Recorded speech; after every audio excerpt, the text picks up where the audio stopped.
Good morning, everybody. I'm Divyan J, and welcome to Chemistry. Today is Friday, May 11th, and it's been a crazy week with all these AP exams and stuff. But you know what else is crazy? Entropy is crazy, and it's not just crazy; it is disorder. So sit down and get excited for chemistry, because today we're going to learn about entropy. Alright, so now that we know what we're going to be learning about, we got to figure out what entropy really is. So entropy is defined as the number of different positions that certain atoms can be in, and that's how entropy changes. It's kind of like disorder and randomness. That's the informal definition of what entropy is. So when we talk about entropy in a more mathematical sort of way, we give it the symbol delta S, which is right up here. There's also this thing called absolute entropy, which we don't learn about in AP, but it's also a concept that's given for the heat or energy per unit temperature, which is equal to joules per degrees Kelvin, which is what the units are going to be when we talk about entropy in our equations and in our chemical reactions. Alright, now to explain the different states of entropy, I'm going to pull in my TA, Noel L here, good friend of mine. He's going to be the one teaching you about the different states of matter and how entropy changes with him. So take it away, Noel. In solids, because the molecules are very structured and unmoving, there are limited positions for the atoms to move around in. Thus, there is less randomness. Therefore, solids have a relatively low entropy level. As solids heat up and become liquid, they gain entropy because the molecules move faster and faster, creating more disorder. In the liquid state, the atoms are moving faster and therefore have more positions to be in at any one time, which creates more disorder and therefore more entropy. Just like solids becoming liquids. As liquids heat up, they gain more entropy and eventually vaporize, becoming gases. Gas molecules move very fast relative to solids and liquids, and so they have the most entropy. Solids and liquids have extremely little entropy when compared to gases, which is why gases are the only state considered when qualitatively evaluating entropy in chemical equations, which brings me to our next point. Alright, so now that you know about the states of matter and how the entropy changes with them, let's look at how to quantitatively and qualitatively figure out the change in entropy. Let's start with quantitative. So as you learned earlier, the symbol for entropy is delta S. So the delta S of a reaction is actually equal to the sum, which is going to be represented by the sigma function, of the moles times the product, the delta S of the products, minus the sum of the moles times the delta S of the reactants. It's a little hard to understand, so we're going to go over an example in a second to show how it works. But next, we're going to go over the qualitative way. This will get you the quantitative way, knowing that you have a chemical reaction and the entropy of each reactant and product. Let's just write down here products and reactants, right? So like a lot of other things in chemistry, it's products minus reactants because it's a change. So now we're going to look at qualitatively. This is a lot easier, which we're also going to go over in the following example. But with qualitatively, you have to look at how the states of matter affect the entropy. So as you just learned from my TA Noel, the entropy increases as you change from solid to liquid to gas. So when you have a chemical equation with gas on one side of the equation, let's say gas is here, and liquid becomes that gas, that means the entropy has to be increasing when you go here. So just like that, if I had 1 mole of gas here, that became 2 moles of gas here, the entropy would increase because there's more gas on one side than there is on the other. And that's how you can look at it in a qualitative way when someone asks you, how does the entropy change? Then when the entropy increases, there's obviously a positive change in entropy because the entropy of the products is more than the entropy of the reactants. And that's how those two relate. Same thing for negative, where the reactants have more. Alright, so now we're going to look at this equation right here, which is the combustion of isooctane, which is this liquid right here. So first we're going to look over a qualitative way to find the entropy. If you want to give it a shot real quick, look at this reaction and tell me which side has more entropy. The answer, of course, is that the products have more entropy because this is a gas, and this is a gas, and this is a gas. So those are the only three we care about when we look at this equation because the liquid doesn't have enough entropy to even matter in this equation, in this qualitative evaluation. So now we look at this side of the equation. This has 25 moles of gas with the oxygen, whereas this side has 16 plus 18 moles. So in total this has 34 moles of gas. Because 34 moles is greater than 25 moles, we can qualitatively say that the delta S of this reaction is positive because we increase the entropy from 25 moles of gas to 34 moles of gas.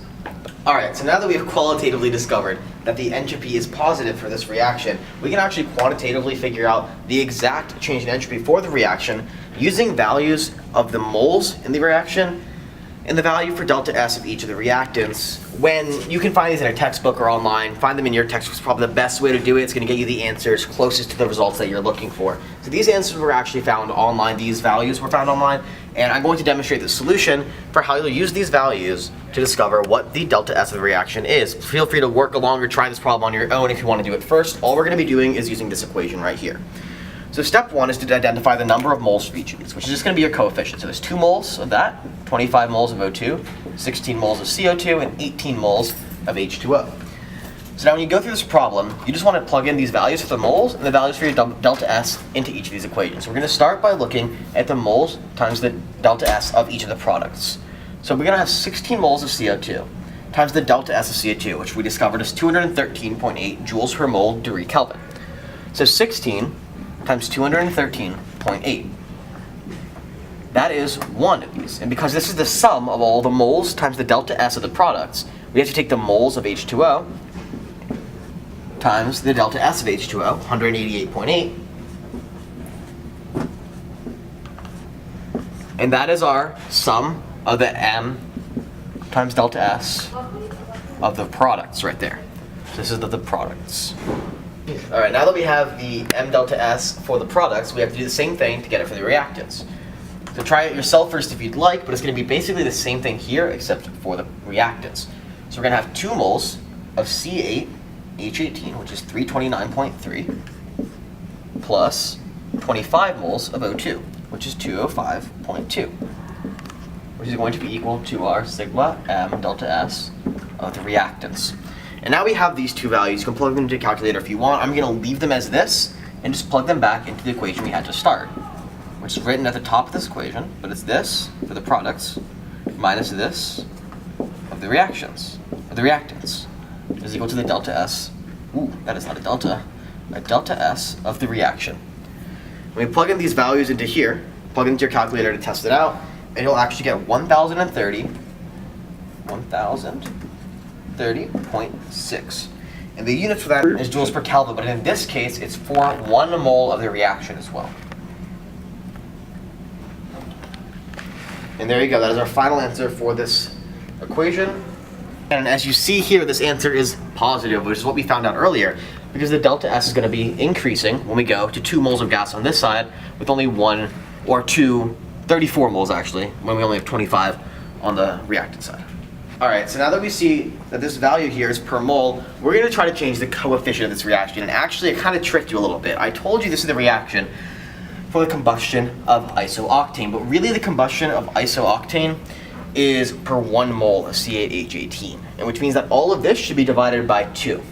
What's interesting is once you divide this by 2, we can see that because this is per mole, when we divide our equation by 2, this is also going to be divided by 2, which will get us an answer of 515.3, which is actually the value of the combustion of isooctane in joules per Kelvin mole.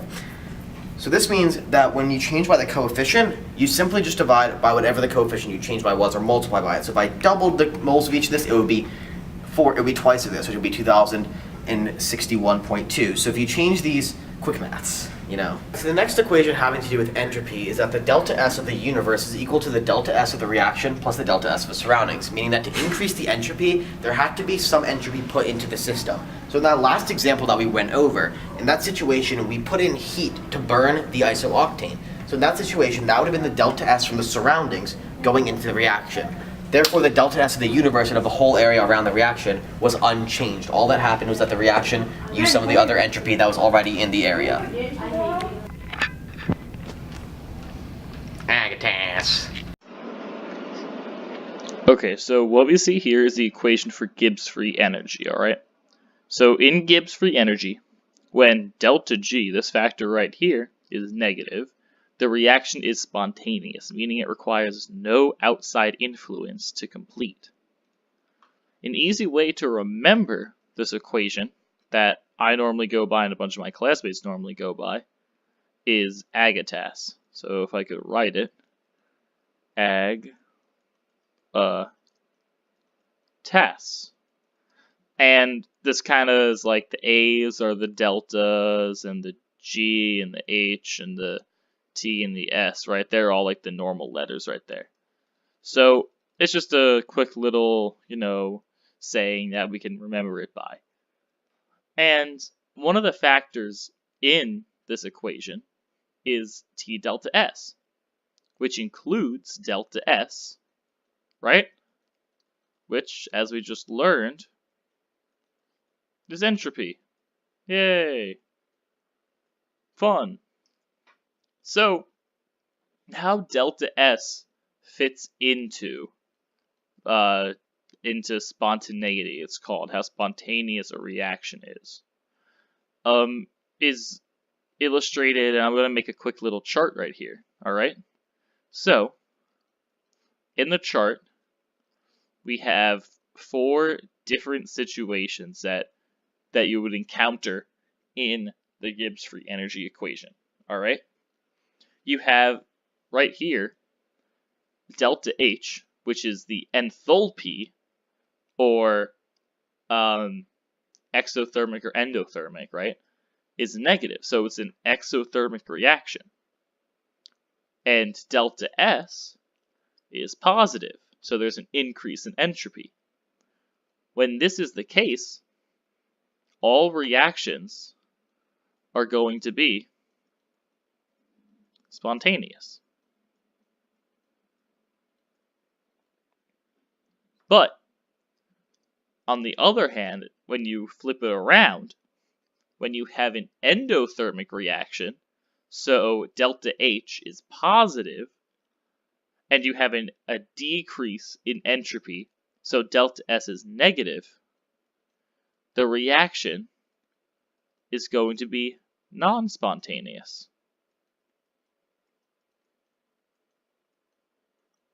And now we have these 2 other things, these 2 other cases right here, right?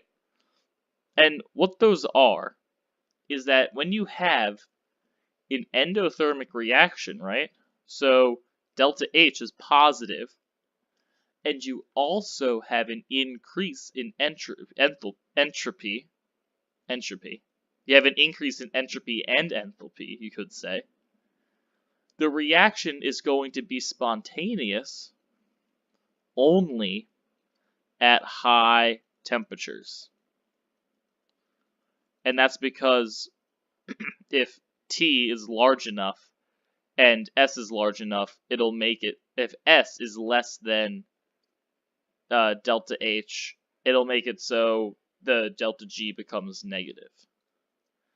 Then, on the other hand, if delta H is negative and delta S is negative as well, it's going to be spontaneous at low temperatures. And you can just see it mathematically, right? So if you have a negative right here, for the first one, if you have a negative right there and a positive right there, right, this is going to be negative. Then if you have a positive right here and a positive right here, this is going to have to be a certain value for this to be negative. And then if this is negative and this is negative, this is going to have to be a negative value for delta G to be negative. And then finally, if this is positive and this is negative, the negatives cancel out in this case, and this is going to end up positive, so it's not going to be spontaneous. And the universe, which is something that we just discussed, it always wants to have an increase in entropy. It wants to be more random, which is why delta G is normally negative and reactions tend to be spontaneous. But you can always check if a reaction is spontaneous and the exact value of how spontaneous it is using this equation. That's all we have for you guys today. Hope you guys learned about entropy, and remember, catch us next time on twitch.tv/Divyan J. See ya.